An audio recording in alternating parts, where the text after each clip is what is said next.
യേശുവാണ് ഏകരക്ഷകൻ. യേശുവിന് മാത്രമേ മനുഷ്യനെ നേരായ മാർഗത്തിലേക്ക് കൊണ്ടുപോകാൻ കഴിയുള്ളൂ. യേശുവിന് മാത്രമേ സത്യമാർഗത്തിലൂടെ മനുഷ്യനെ ജീവിപ്പിക്കാൻ കഴിയുള്ളൂ. യേശുവിന് മാത്രമേ നേരായ വഴിയിലും സത്യത്തിലും മനുഷ്യനെ കൊണ്ടുപോകാൻ കഴിയുള്ളൂ. ആ സത്യദൈവത്തെ നമുക്ക് തിരിച്ചറിയാൻ കഴിയാതെ സത്യത്തിന്റെ മാർഗത്തെ നമ്മൾ തിരിച്ചുകൊണ്ട് തിന്മയുടെ വഴികൾ തിരഞ്ഞെടുത്ത് തിന്മയ്ക്ക് മാത്രം നമ്മൾ മനസ്സ് വെച്ച് തിന്മയുടെ പാതകളിലേക്ക് നമ്മൾ കടക്കുമ്പോൾ നമ്മൾ ഒരു കാര്യം ഓർക്കണം. ഞാൻ നേരത്തെ പറഞ്ഞതുപോലെ 70 ഏറിയായാൽ 80. ഈ 70-80 വർഷത്തിനുള്ളിൽ മനുഷ്യൻ ജീവിച്ച് തിരിച്ചു മണ്ണിലേക്ക് അവൻ തിരികെ ചേരുന്നു. ആ തിരികെ ചേരുന്ന മനുഷ്യൻ അഹങ്കരിച്ച് ദാഷ്ട്യം സംസാരിച്ച് ദൈവത്തെ മറന്ന് ഈ ലോകത്തിലെ തിന്മയുടെ അടിസ്ഥാനങ്ങളിലേക്ക് അവൻ കടന്നു ചെന്ന് നിത്യമായ നാശത്തിലേക്ക് എത്തുന്നു.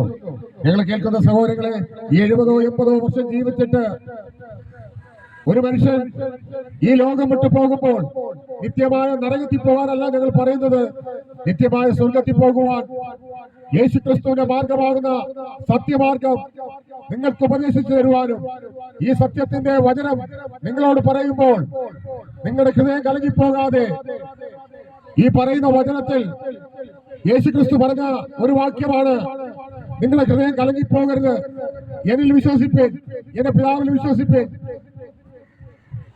എന്നിൽ വിശ്വസിക്കണം, എന്റെ പിതാവിൽ വിശ്വസിക്കണം പറഞ്ഞ യേശു കർത്താവിന്റെ വചനം നമ്മൾ പലപ്പോഴും പുറകിലോട്ട് എറിഞ്ഞു കളഞ്ഞിട്ട് നമ്മൾ തിന്മയുടെ വഴിയിലാ പോകുന്നത്. നമ്മുടെ ഉള്ളിൽ ഒരു ആത്മാവുണ്ട്, അത് സർവ്വലോകത്തെക്കാളും വലുതാണ്. അത് എവിടെ എത്തുമെന്നുള്ള കാര്യം ഇന്നൊരു മനുഷ്യനും അറിയുന്നില്ല. കാരണം എന്തെന്ന് ചോദിച്ചാൽ അവന്റെ ബുദ്ധിയെ വേറൊരു മണ്ഡലത്തിലേക്ക് ഷാജ് വലിച്ചുകൊണ്ട് പോകുമ്പോൾ സാത്താൻ അവന്റെ ലോകവും ഈ ലോകത്തിനകത്ത് പണിയുമ്പോൾ ഞങ്ങൾക്ക് പറയുവാനുള്ളത്, മാനവരാശിയുടെ രക്ഷയ്ക്ക് വേണ്ടി 2 കള്ളന്മാരുടെ നടുവിൽ 3 ആടുകളിൽ ക്രൂശിക്കപ്പെട്ട ആ യേശുവിന് മാത്രമേ നമ്മളെ സത്യമാർഗത്തിലേക്ക് കൊണ്ടുപോകാൻ വേണ്ടി കഴിയുള്ളൂ. മനുഷ്യർ ചെയ്ത് കൂട്ടിയ തിന്മയ്ക്ക് പാപം ചെയ്യാത്ത യേശു 2 കള്ളന്മാരുടെ നടുവിൽ 3 ആടുകളിൽ ക്രൂശിക്കപ്പെട്ടു.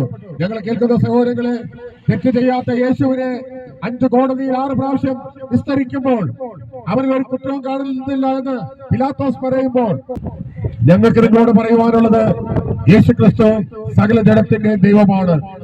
ഇനി വരാൻ വേണ്ടി പോകുന്ന എത്ര തലമുറയുണ്ടെങ്കിലും അവിടെ എല്ലാവരുടെയും ദൈവമാണ്.